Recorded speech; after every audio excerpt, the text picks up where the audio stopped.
अक्सर आपने TV serial और फिल्मों में भूत की कहानियां देखी होगी, लेकिन क्या कभी आपने घर में भूतों की मौजूदगी को महसूस किया है? बिना कसूरी मेथी चखे कुछ साइंटिस्टों का मानना है कि हवा की क्वालिटी खराब होने की वजह से भी भूत दिख सकते हैं। खराब हवा से दीवारों पर काले रंग की फुफुंद लगने लगती है, इसे टॉक्सिक मोल्ड कहते हैं और अक्सर इमारतों में ही दिखाई देते हैं। ऐसे घरों में सांस लेने से इसका सीधा असर हमारे दिमाग पे होता है। मूड स्विंग भी होता है, वो वाला नहीं। कई बार बहुत गुस्सा आता है और याददाश्त भी कमजोर होने लगती है। एंग्जाइटी और डर भी लगता है। पैरालोडिया गाली नहीं है, ये पैराडोलिया नाम है इसका।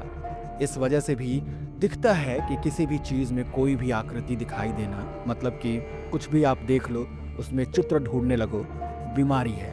जैसे चांद, अगर चांद को गौर से देखे तो उसमें खरगोश सी आकृति दिखाई देगी या फिर वो रोटी की तरह दिखेगा। वैसे मैं सिंगल हूं, मुझे लड़की दिखाई देती है। इसे आंखों का धोखा माना जाता है, लेकिन कई रिसर्च इसे सुपर नेचुरल चीजों से जोड़ता है। बोल नहीं पाता मैं। मिस्र की तांता यूनिवर्सिटी में 82 लोगों पर स्टडी हुई। इस दौरान उन्हें कुछ पैटर्न की फोटो दिखाई गई जो टेलीविजन स्टैटिक की तरह दिखती थी। रिसर्च में सामने आया कि जिन लोगों को पहले पैरानॉर्मल एक्टिविटी का एहसास हुआ, उन्हें इन पैटर्न में चेहरे दिखाई दिए। एक्सपर्ट का कहना है कि ऐसा आकार तब होता है जब किसी व्यक्ति ने अपने करीबी को खो दिया हो। खोया तो मैंने भी अपने एक्स को है। परिजनों की एकदम से मौत हो जाए, इस स्थिति में जन्म दे सकता है ये डर। इस वजह से लोग भूत, प्रेत और आत्मा पर भरोसा करने लगते हैं।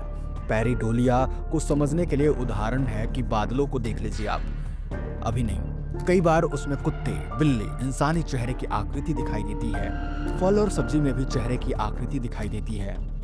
स्लीप पैरालिसिस, कभी कभी रात में नींद खुल जाती है लेकिन लगता है कि शरीर में जान नहीं। आप अपनी उंगलियां हिलाने में असमर्थ महसूस करते हैं।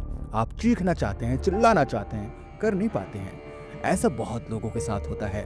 जब दिमाग काम कर रहा होता है तो बॉडी में कोई हलचल नहीं होती। इसे स्लीप पैरालिसिस कहते हैं। ऐसे समय में अक्सर हम डरावना सपना देख रहे होते हैं। दरअसल आप दो चरणों के बीच नींद लेते हैं, एक नॉन रैपिड मूवमेंट और दूसरा रैपिड आई मूवमेंट। जब आप दूसरे चरण में पहुंचते हैं तो नींद गहरी होती है और इसी के साथ बंद आंखें भी तेजी से मूवमेंट करती है। इस दौरान दिमाग शरीर को शिथिल कर देता है, जिससे आप गहरी नींद में सपने देखते हैं और उन पर प्रतिक्रिया नहीं दे पाते।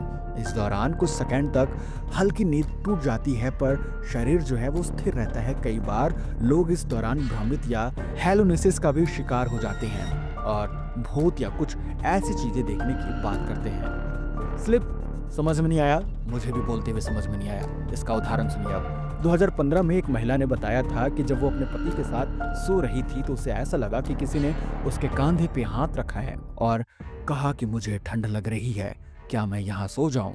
महिला को लगा कि उसकी बेटी उसके कमरे में आई है और ये सब कह रही है, लेकिन जब महिला ने आंखें खोली तो उसे अपना बेटा दिखाई दिया जिसकी कुछ महीने पहले ही मौत हो चुकी थी। कार्बन मोनोऑक्साइड का नाम सुना है आपने? मैंने भी आज सुना। इस वजह से भी आपको एहसास होता है कि आपके आसपास भूत प्रेत है। वैसे ये कनेक्शन जो है वो सेकेंड वर्ल्ड वॉर से देखा जा रहा है। 1921 में एक महिला के भयावह अनुभव का वर्णन होता है। महिला को मिसेस एच के नाम से जाना जाता था। तब महिला अपने परिवार के साथ एक नए घर में शिफ्ट हुई तो उन्हें वहां आवाजें सुनाई देती थी। सोते समय लगता था कि किसी ने उन्हें जकड़ लिया है। सभी को कमजोरी का एहसास होता था। सर में दर्द की शिकायत भी होती थी। जांच में पता चला कि ये सब कार्बन मोनोऑक्साइड पॉइजनिंग की वजह से हो रहा था। ये जहरीली गैस गंधहीन होती है, हवा में कम मात्रा में होने के बावजूद ज्यादा खतरनाक साबित हो सकती है। ये अक्सर गैस प्रोपेन जैसे ईंधन जलाने के साथ लकड़ी जलाने वाली जगहों और बंद पड़ी चिमनियों से भी उत्पन्न होती है। कहीं इसीलिए तो नहीं गांव में बहुत ज्यादा भूत प्रेत के किस्से कहानी सुनाई देते हैं।